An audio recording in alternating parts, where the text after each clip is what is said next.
Bahaye ikaze ku kiganiro umudendezo. Imana ishimwe, nishimiye kubana namwe, ndi umubyeyi ushima Imana. Nitwa Zaninka Violette, ku mazina y'abana ni mama Moise. N'ubushize nabanye namwe nzi ko ubu mwamenye ke tuzajya tubana buri gihe twungurana ijambo ry'Imana. Ko Yesu yaravuze ngo ibyo twamenye tuzajya tubibwira abandi. Rero nishimiye kubana namwe mwese mudukurikiye muri iki kiganiro. Imana ibahe umugisha, turabakunda, turabasengera, turabishimira, namwe mujye mubana natwe. Imana ibahe umugisha, kadutangire dusenga.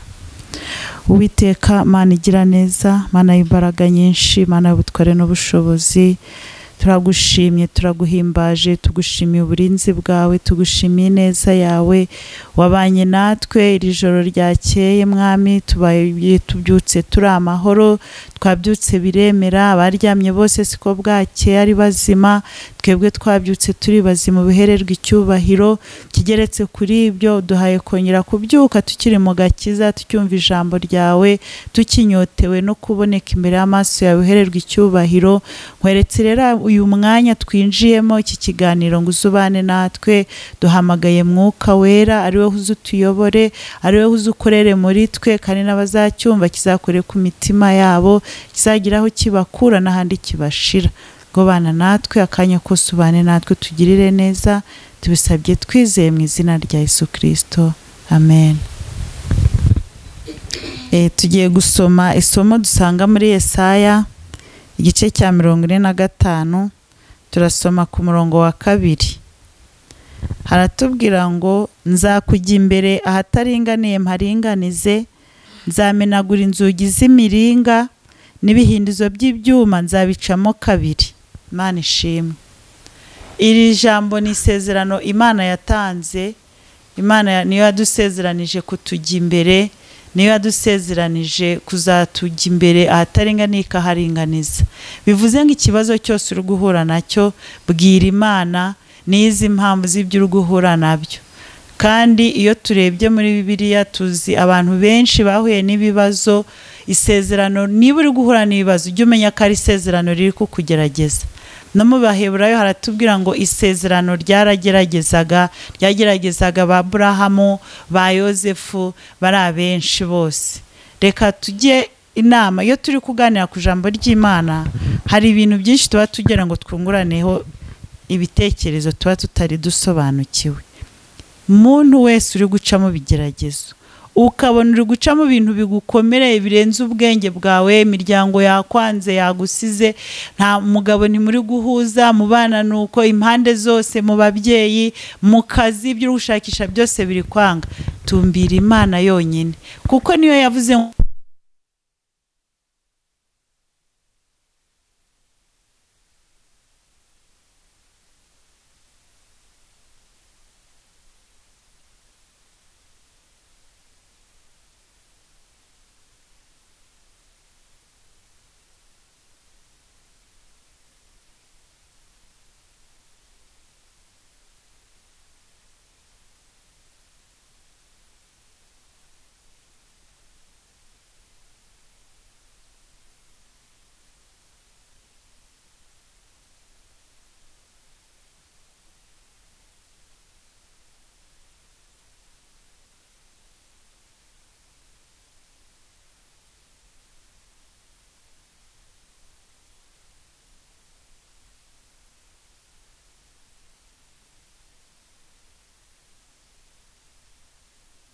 ikibazo burundu ku buryo kitazongera kugaruka mu maso hawe. Kambaho urugero rwo kuri Yosefu. Yosefu yabonye inzozi, abona ngo imiba ihagaze ya bene se 12, uwe ngo uhagaze iya bene se yose yubamye imbere ye. Nyuma arongera abona ngo ukwezi n'inyenyeri byose n'izuba bimwikubita imbere. Noneho yabibwira bene se bagira ishari, aravuga ati wowe buri uzadutwara, wowe se buri uzadutegeka. Noneho ngo bamwanga kubera rya sezerano rye yavuze. Nta kindi bamwangiye ibintu bumvishe yavuze, babyita ko ari nko kwiyemera. Bamugurisha bo bari bazi yuko barangije za nzozi, kuko baranabyivugiye, reka tumugurishe turebe za nzozi ze na kwa kurota kuko bizagenda, ngo tuzamwubararira.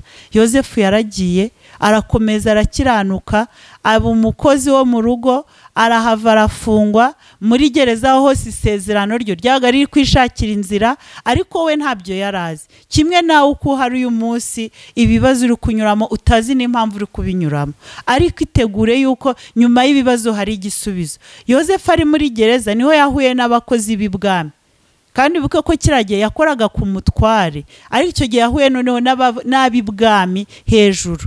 Iyo adafungwa ntabwo yari guhura nabyo. Imana yo yabaga ifite plan, niyo mpamvu yamunyujije no muri gereza. Arota inzozi, urumva muri gereza abonye umwanya wo gusenga, abona umwanya wo kubana n'Imana kuko yaratuje nta bindi bimuhangayikishije. Nyuma yo habonye inzozi, uwo mugaragu yaragiye, uko yabimurotoreye birasohora. Agiye aramubwira ngo uzanyibuke, ntabwo wa mugaragu yahise amwibuka bitewe nuko igihe kitari cyakageze. Ariko igihe kigeze umwami nawe aza kurota inzozi, babura umuntu n'umwe uzisobanura, nibwo wa mugabo yibutse Yozefu. Ntabwo rero Yozefu yavuyemo kubera ikintu, ubwo nuko igihe cyari cyageze, kuko isezerano rye ryari rigomba kuzabera ibwami kandi rikabera mu Egiputa. Niyo mpamvu yagurishijwe akajya mu Egiputa. We yarazi ko kuba agiye muri Egiputa wenda isezerano rye ritagihari, ariko Imana yo yari izi ko isezerano rye rizasohorera muri Egiputa. Yozefu yaragiye ava muri gereza, araza aba ari we muntu usobanura inzozi, noneho iby'Imana yavuze byose kuri we bisohorera muri Egiputa. Bene se baraje baramwubararira, batanamuzi baramuyobewe, nawe arabamenya. Muzi iyo nkuru yose muzayisome mu Tangiriro, uburyo Yozefu yabamenya akababwira ati ntimwirakarire, burya nubwo mwangurishije wari umugambi w'Imana. Mu kigeragezo urimo itware neza, usenge, utakambira Imana, uyibwire uti hari impamvu ibi biri kumbaho, nge nubwo ntabizi wowe uzi impamvu, wihangana ukomere, ntuje ku ruhande, ubwo ubwire ya Mana kuko ari izi nzira zizanyuramo igisubizo cy'ibyakubwiye.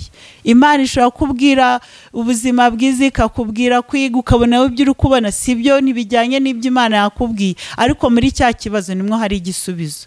Undi muntu tubona uwa kabiri wanyuze mu kigeragezo akaza kugitsinda, tumusanga muri Esiteri. Imana ishimwe. Hari uriya mugabo witwa Morodekayi. Morodekayi yari ari ku irembo ry'ibwami, ari umunyagano. Bari baranyazwe, arangije abo umunyagano. Ntabwo we yari afite Imana ya Aburahamu mu mutima we, adashaka gupfukamira umuntu. Noneho Imana urebe plan yayo, Imana kuko yireba mu tangira ikareba no mu iherezo, yari izi ko bari Abayuda buri igihe kizagira hakagira umuntu bagambanira.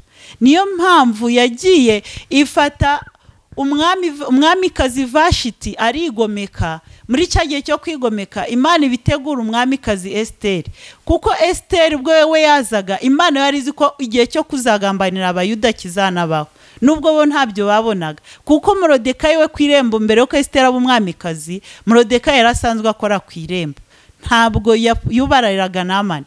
Niyo mpamvu byabaye ngombwa ko Imana yikora kari akantu ko kugira Vashiti yigomeke, Esiteri abategurwa kugira ngo igihe bazajya kubarimbura, Imana izabe yaramaze kwitegurira ubutabazi. Muzi ayo mateka kuntu yanze kuza kwigaragariza umwami amutumyeho, baravuga ati reka twirukane uyu mugore dushaka abandi mu bamikazi. Nuko noneho Hamani igihe yashakaga kurimbura ba Morodekayi, bo barasenze.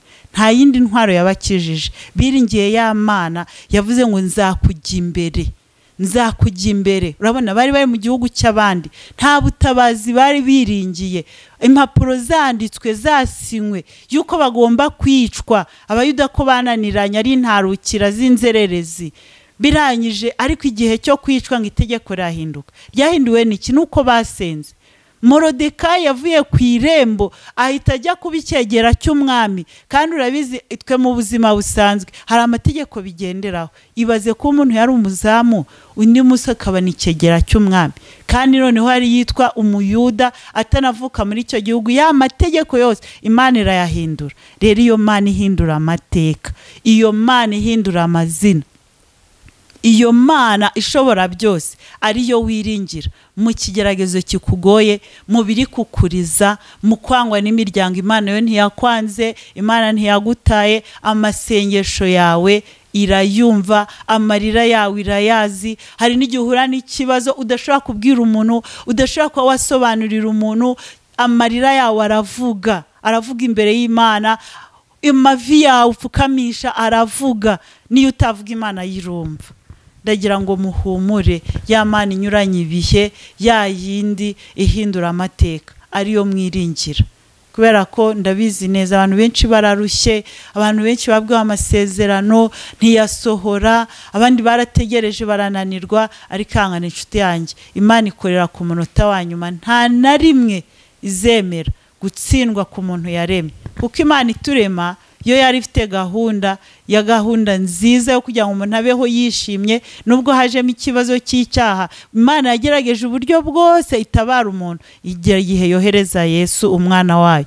Bibiliya tubwira ngo yadukunze urukundo rurenze, niyo mpamvu yazanye Yesu kugira ngo aducungure, arebe n'ubundi ko twazabaho iteka. Rero ikibazo urimo si icyo kukwica, ntiwicire urubanza, ahubwo wowe reba Imana yawe, ukora ibyo gukiranuka, ibwira ati ndagutegereje. Aha niba nta nzira, ngwino njye imbere, inzira nyibone. Aha hari umwijima, ngwino hashira umucyo. Wowe n'Imana yarakubwiye ngo izaguha umugabo, wikwicira inzira cyangwa ufate ubonye wese ngo igihe cyararangiye. Imana yacu ihindura ibihe. Twabonye ukuntu yafashe Sara akabyara mu myaka 90 yaracuze. Urumva imbaraga Imana ifite. Twabonye ukuntu Imana ihindura amateka, utaruriho ibitari bihari bikaboneka. Inyanja yarayitandukanije, Yeriko barazengurutse gusa irariduka. Izo mbaraga ifite ntabwo inaniwe kuguha umugabo. Tuza ahubwo icyo kigeragezo cyawe, komeza ukereke Imana, wihangane ntunanirwe ku munota wa nyuma. Imana ikomeze ibahe imbaraga zo gutegereza. Nawe uzi ko udafite kwizera, wizera Imana, uyisabe kwizera, uyisabe imbaraga, uyisabe ubwenge, kuko Imana yo irahari kukumva no kugutega amatwi. Imana ibahe umugisha. Kadusenge kugira ngo ibyo babwiye Imana ize ibikoreremo, ibacira inzira, iharura inzira, abariri bahoza amarira, abihebye, ababuze urubyaro. Mutegereze, Imana irashoboye. Tujya twumva ubuhamya bw'abamaze imyaka 20, abamaze imyaka 10, abamaze 5, 8. Tujya twumva ubuhamya bw'abakize kanseri. Wowe urwaye urembye, niba uzi ko kanseri idakira, irakira. Byizere, wumve ko atari yo kukwica, kuko na Yesu yahumuye umwana aramubwira ati, baramubaza ati ninde wakoze icyaha, n'uyu cyangwa n'ababyeyi? Arabwira ati oya, nta numwe wakoze icyaha, ntabwo ari we si n'ababyeyi, ahubwo ni ukugira ngo imirimo y'Imana yerekanirwe muri we. Nawe ikigeragezo urimo nicyo kugira ngo Imana izashirwe hejuru. Wa munsi wasubije uzajya ubwira abantu ko wabyaye umaze imyaka 30, uzajya uvuga yuko wahetse umaze imyaka 15, n'abandi bakomere babona imbaraga z'Imana. Uzajya ubabwira ko wamaze mu bukode imyaka 20, uzajya ubabwira ko wabayeho nta kazi Imana ikakugaburira. Mbese ubwo buhamya, icyo kibazo ufite kirimo ubuhamya buzakomeza abandi, buzatuma Imana ishirwa hejuru. Kandi aho ikibazo kitari nta n'igisubizo kiba gihari. Ahari ikibazo niho haboneka igisubizo. Imana ibahe umugisha. Uwiteka Nyiringabo, uri imbaraga zacu, nta yindi Mana twiringiye, nta yindi Mana twabonye. Ijambo rye ratubwira ngo uhera mu itangira ukageza mu iherezo. Ijambo rye ratubwira ngo iyo wafunze nta ufungura, iyo wafunguye nta ufunga. Ubwoko bwawe bwinshi burarushe, imigisha yabwo irafunze.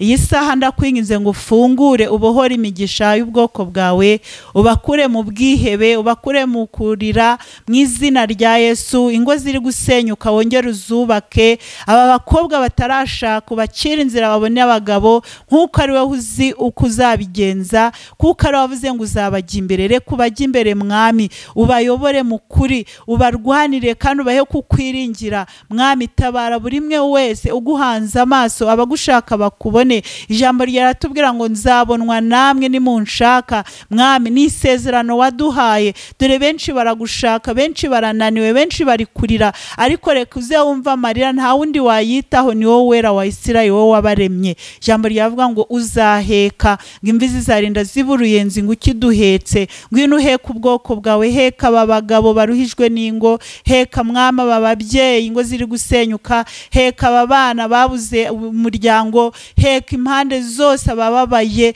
ugere impande zose utabara, uruhure buri mwe wese urushye, kuko ari isezerano ryawe mwami. Kandi ukora mu isezerano waravuze ngo ijambo ryawe ngaho kugira riveho n'inyuguti n'imwe ngo isi n'ijuru byavaho. Harabo wahaye amasezerano yaheze mu magambo, reka ushire mu bikorwa. Bohora buri mwe wese uboshye, bohora mwami, ubarinde kwicira inzira, ahubwo ari bacira inzira mwami, babone neza yawe. Komeza ubane natwe duciye bugufi kandi duhanze amaso wowe. Cyubahiro n'amashimwe bikomeze kuba ibyawe mu izina rya Yesu, amen.